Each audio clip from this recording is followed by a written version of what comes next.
Okay. Do you view the transition to a low-carbon economy as an important area of investment for New Zealand? If so, how should our government promote the research, development and deployment of new green technologies and sustainable practices to Kiwi businesses?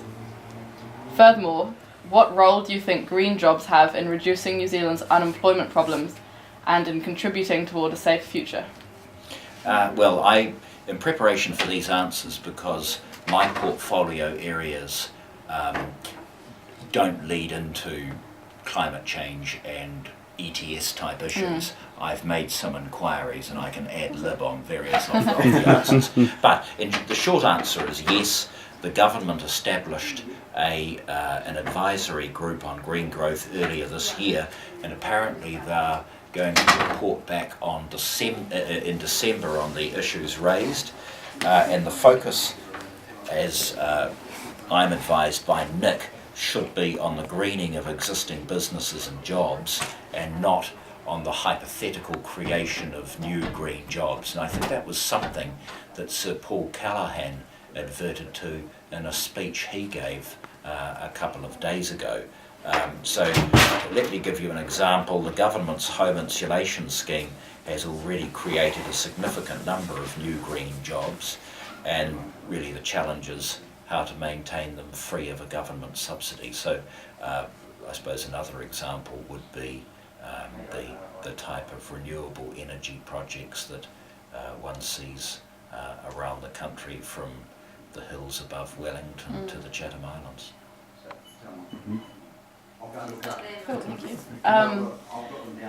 In your opinion, is the ETS an equitable system which delivers the right economic signals and incentives to emitters?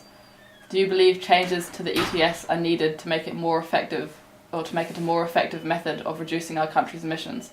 If so, what changes would you call for? Well, the ETS is our primary policy tool to reduce emissions. We would say that it seems to be working pretty well in that regard. We're on target to meet our Kyoto commitments between 2008 and 2012. I think it is fair to say we've seen a significant increase in renewable generation activity. We've seen a dramatic reduction in deforestation, and we're seeing an increase in tree planting. I think it's also fair to say that the ETS is very much an evolving creature, and that's why there's a review which is mandated every 5 years. But if I can give you an example from my experience, because as a List MP based in the Rongotai seat, I have more than a passing interest in the Chatham Islands. And it's just very interesting to see the way in which those islands are dealing with these sorts of issues. They have been so dependent on diesel for maintenance of the electricity system, and so there are problems with continuity of getting diesel to the island, and importantly the cost. And so they are looking at a whole range of things. Jerry Brownlee put some money into a tidal energy system over there, and it's very much a trial. Some people say it may be in the wrong part of the island, but they're looking at that. The Chatham Islands Enterprise Trust approached me, and I've persuaded the acting Minister of Energy to put some money into a trial of growing rapeseed over there with a view to creating biofuels. And they've now got one windmill and hope to get more. So I would, taking the Chathams as an example, I can't see that there's any reason why, with the mix of various energy systems, you couldn't have something that is totally green within a relatively short period of time.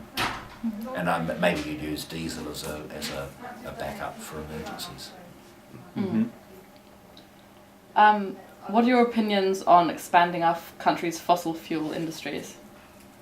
Well, I think it's unlikely that the developing world's going to cease to use carbon-based fuels, probably in my lifetime, maybe not yours.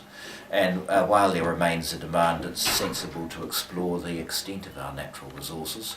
obviously we have to do that in a very safe way. We're all, I think it's fair to say, on the edge of our seats at the moment about the problems on the astrolabe reef today, and we can see what sort of problems there could be. So yes, I think that we probably should, but we've got to make sure environmental standards are maintained.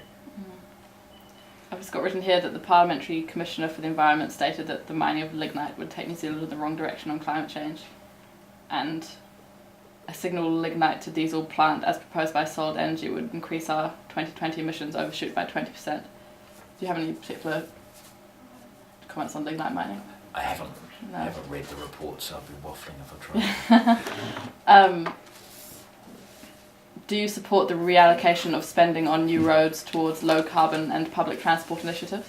Well, yes, I do. I think the government's investing heavily in new roads at the moment, which does have at least some environmental benefits. If you don't have people, if you've ever tried to get in from Auckland Airport to the centre of the city first thing in the morning and idling in Gillies Avenue, and we've invested heavily in public transport, much more than people think. I mean, if you look around the Wellington railway yards, you can just see exactly what we mean. And take the example of the Wellington to Johnsonville line. So we're doing our very best. I think over time the motor fairs and motor shows would tend to say that more and more electrical variants are sort of starting to come out, and that's a good thing too.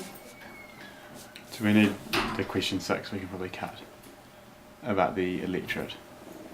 Well, I've probably answered that because I've given you a practical example of what's going on the Chathams, which is admittedly only a small part of the Rongotai electorate in terms of population, but it makes a significant, a far greater contribution to the New Zealand economy that I think then is recognised. Last one. Yeah. Do you think that New Zealand's current position on climate change is acceptable? What role must our government play to ensure that our domestic and international commitments on climate change are met? And what must our nation's public do to convince the government to take a more drastic action?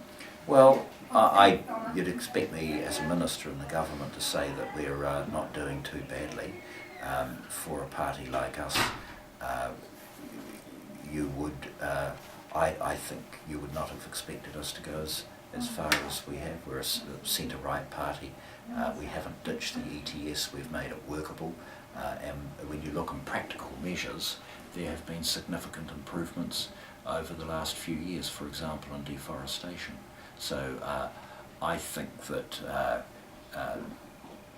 we recognise also that the problem is global, and people like Tim Grosser have been doing a huge amount of work in this area, and his work is greatly respected in international councils. So I think that we're on the right track, and it's a question of being sensible and practical, and the sorts of things I talked about, the Chatham Islands, are practical examples of where we can actually have a very good end product. Very good. Yeah, thank you. Thank you very much. Thanks for that.